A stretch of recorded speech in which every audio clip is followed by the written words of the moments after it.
संस्कार मंजरी संस्कृति का सार, जीवन का आधार। भाग्य बड़ा या कर्म, लकड़हारे की दिव्य गाथा।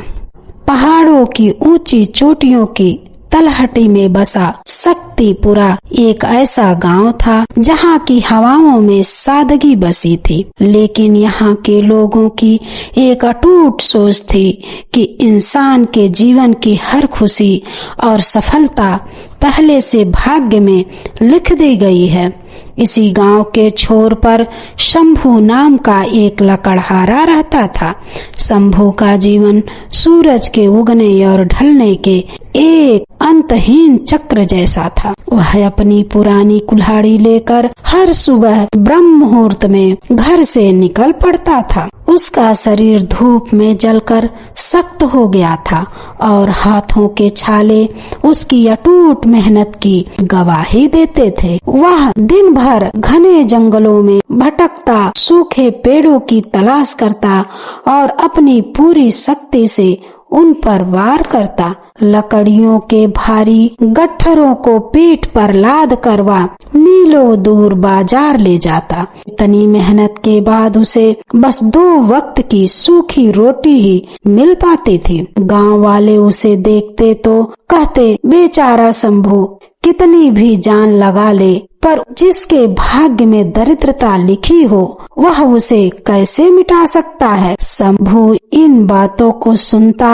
और मुस्कुरा देता, लेकिन कभी कभी एकांत में वह भी सोचता कि क्या वाकई उसकी मेहनत का कोई मूल्य नहीं है। इंसानों की दुनिया से ऊपर बादलों के पार एक दिव्य सभा सजी थी। वहाँ भाग्य और कर्म के बीच एक प्राचीन बहस छिड़ गई, जिसका केंद्र वह गरीब लकड़हारा शंभू था। भाग्य स्वर्ण सिंहासन पर बैठकर कहा, देखो इस मानव को यह व्यर्थ ही पसीना बहा रहा है। मैंने इसके ललाट पर दरिद्रता की लकीर खींच दी है। यह जीवन भर निर्धन ही रहेगा। मेरा लिखा कोई नहीं बदल सकता।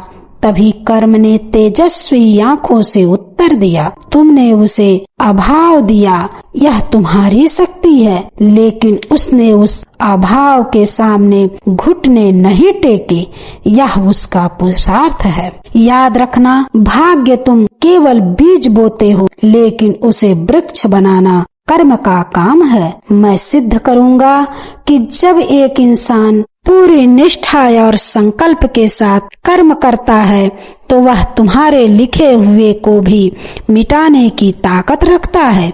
इस प्रकार दोनों शक्तियों के बीच एक अदृश्य युद्ध शुरू हो गया और शंभू का जीवन एक परीक्षा का मैदान बन गया।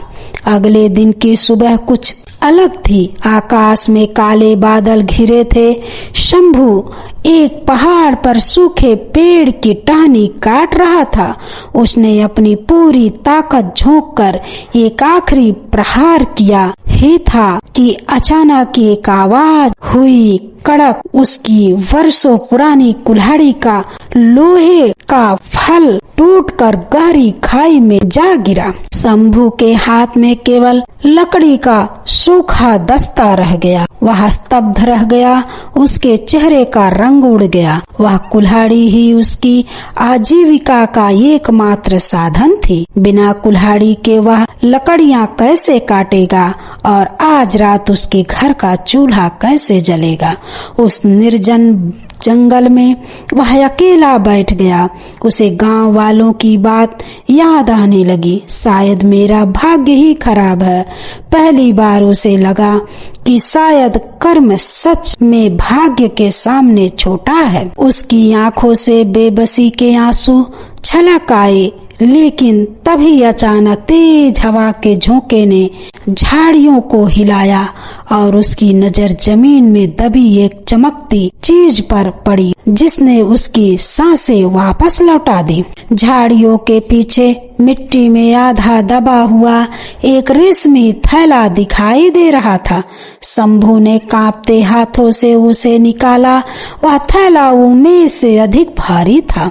जैसे ही उसने उसकी डोरी खोली, सोने की मोहरों की चकाचौंध ने उसकी आँखों को चौधिया दिया। शंभू के मन में बिजली कौंधी। उसने सोचा, क्या विधाता ने मेरा रोना सुन लिया? क्या ये मोहरे मेरी गरीबी मिटाने के लिए यहाँ भेजी गई हैं? इन मोहरों से वह आलीशान हवेली बना सकता था और जीवन भर बिना मेहनत किए आराम से रह सकता था। उसे लगा जैसे भाग्य उसके कान में फुसफुसा रहा हो।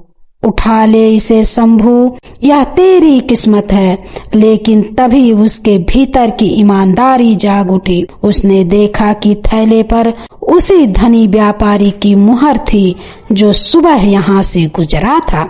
शंभू ने खुद से कहा, यह धन मेरा नहीं है, यह किसी की मेहनत की कमाई है, इसे रखना पाप होगा। एक तरफ ऐश्वर्य था और दूसरी तरफ उसका आत्मसम्मान।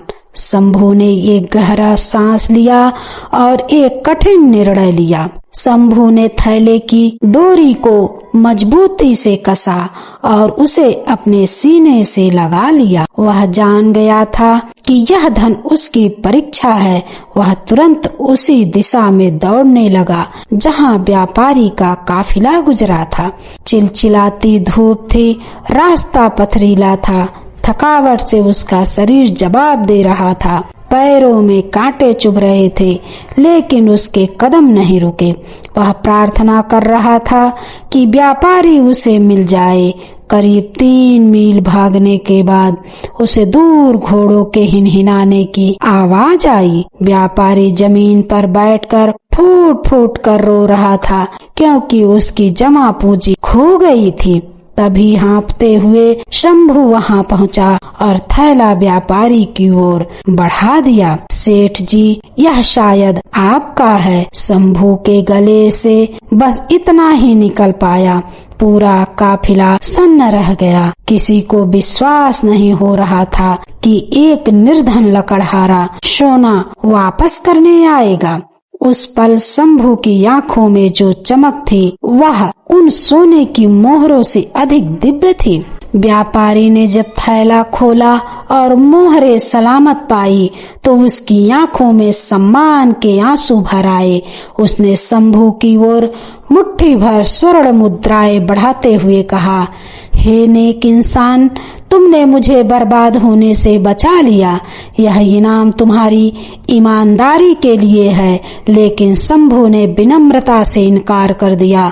उसने कहा, सेठ जी, यह धन मेरा नहीं है तो मैं इसे कैसे ले सकता हूँ? मैंने वही किया जो एक इंसान का कर्तव्य है। व्यापारी ने फिर प्रस्ताव दिया, तो कम से कम मेरे व्यापार में ये ऊंचे पद पर नौकरी कर लो। तुम्हें फिर कभी कुल्हाड़ी नहीं उठानी पड़ेगी। शंभू मुस्कुराया और बोला, क्षमा करे सेठ जी, मुझे दूसरों की छांव में बैठना नहीं बल्कि अपनी मेहनत की धूप में तपना पसंद है। बस अगर आप कुछ देना चाहते हैं तो मुझे सबसे मजबूत फौलादी कुल्हाड़ी दिलवा दें।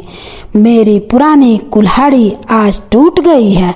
व्यापारी ने भावुक होकर उसे 2 सबसे उम्दा फौलादी कुल्हाड़ियां भेंट की। शंभू ने उन्हें गर्व से कंधे पर रखा और अपने घर की ओर चल पड़ा। शंभू अब वह पुराना लकड़हारा नहीं था जिसका हौसला टूट गया था।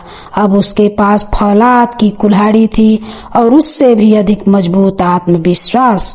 उसने मेहनत की गति बढ़ा दी। वह केवल लकड़ियां काट कर नहीं बेचता था बल्कि लकड़ियों से सुंदर नक्काशीदार चीजें और खेती के औजार बनाना भी सीखा। वह दिन भर जंगल में पसीना बहाता और रात के सन्नाटे में अपनी झोपड़ी के बाहर नक्काशी करता। धीरे धीरे उसकी कला और मेहनत की चर्चा पूरे राज्य में फैल गई। जो लोग उसे बदकिस्मत कहते थे अब वे उसकी तरक्की देखकर हतप्रभ रह जाते थे। शंभू ने अपने कमाए हुए पैसों को समझदारी से सहेजा। उसने गांव के अन्य बेरोजगार युवाओं को इकट्ठा किया और उन्हें भी यह कला सिखाना शुरू किया। देखते ही देखते उसकी झोपड़ी एक समृद्ध कार्यशाला में बदल गई। उसने साबित कर दिया कि भाग्य केवल उन लोगों के दरवाजे खटखटाता है जो कर्म के प्रति समर्पित होते हैं। उसकी स्थिति अब बहुत बेहतर हो चुकी थी, लेकिन उसका स्वभाव आज भी वही सरल रहा। एक डरावनी रात अचानक बादलों की भयंकर गर्जना हुई। मूसलाधार बारिश ने प्रलयंकारी रूप धारण कर लिया और पहाड़ों से उतरता पानी गांव में तबाही मचाने लगा। गांव में हाहाकार मच गया। जो लोग भाग्य के भरोसे बैठे रहते थे, वे अब घरों की छतों पर चढ़कर केवल विलाप कर रहे थे कि हाय हमारी फूटी किस्मत, विधाता ने हमें मारने के लिए यह बाढ़ भेजी है। लेकिन शंभू का नजरिया अलग था। उसने अपनी मेहनत और दूरदर्शिता से नावों के ढांचे पहले ही तैयार कर रखे थे। जब पानी बढ़ने लगा तो शंभू अपनी जान की परवाह किए बिना नावों के साथ बाहर निकला। जहां दूसरे लोग भाग्य को कोस रहे थे, शंभू अपनी शक्ति और कर्म से डूबते हुए बच्चों, बुजुर्गों और मवेशियों को सुरक्षित स्थानों पर पहुंचाने लगा। पूरी रात वह बिना थके लहरों से लड़ता रहा। उसकी वही फौलादी कुल्हाड़ी आज मलबे को हटाने के काम आ रही थी। सुबह तक गांव के सैकड़ों लोग की जान बच चुकी थी। जब सुबह हुई तो शक्तिपुरा गांव का परिदृश्य बदल चुका था। गांव के लोग शंभू को दुआएं दे रहे थे। वह लकड़हारा जिसे लोग बदकिस्मत मानते थे, आज गांव का सबसे सम्मानित व्यक्ति बन चुका था। शंभू के चेहरे पर थकान थी, लेकिन आंखों में गहरा संतोष था। उसी समय दिव्य लोक में भाग्य पूरी तरह निरुत्तर खड़ा था। उसका अहंकार धूल में मिट चुका था। उसने देखा कि कैसे उसने शंभू के मार्ग में बाधाएं डाली, उसकी कुल्हाड़ी तोड़ी, उसे लालच दिया और बाढ़ भेजी। लेकिन शंभू के कर्म ने हर बाधा को सफलता की सीढ़ी बना लिया। भाग्य ने झुककर कर्म से कहा, मैं हार गया। शंभू ने अपने पसीने और परिश्रम से मेरे लिखे को मिटा दिया। मैंने उसे विपदा दी थी, लेकिन उसने अपने पुरुषार्थ से उसे अवसर में बदल दिया। कर्म ने मुस्कुराते हुए कहा, भाग्य तुम केवल मार्ग तय करते हो, लेकिन उस पर किस गरिमा के साथ चलना है, यह केवल इंसान के अपने कर्म तय करते हैं। शंभू का जीवन एक महान मिसाल है कि परिस्थितियां आपके भविष्य का अंतिम फैसला कभी नहीं कर सकती। शंभू ने सोने से भरे थैले को नहीं, बल्कि अपने स्वाभिमान और मेहनत की कुल्हाड़ी को चुना। उसने बाढ़ के समय केवल प्रार्थना नहीं की, बल्कि कर्म करते हुए दूसरों को बचाया।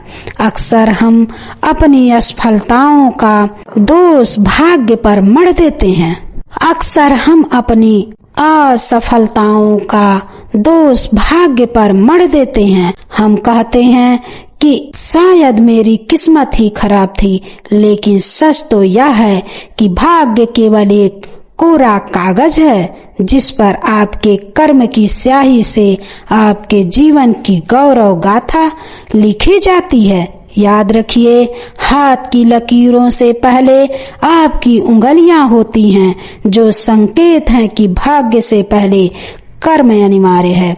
इसलिए अपनी वर्तमान स्थिति पर विलाप मत कीजिए। शंभू की तरह अपनी मेहनत और ईमानदारी पर अखंड विश्वास रखिए। अपने प्रयासों से आप न केवल अपनी तकदीर बदल सकते हैं, बल्कि दुनिया के लिए प्रेरणा बन सकते हैं, क्योंकि अंततः वही सत्य है। कर्म ही सच्ची पूजा है और शुद्ध कर्म से ही सोए हुए भाग्य को भी जगाया जा सकता है।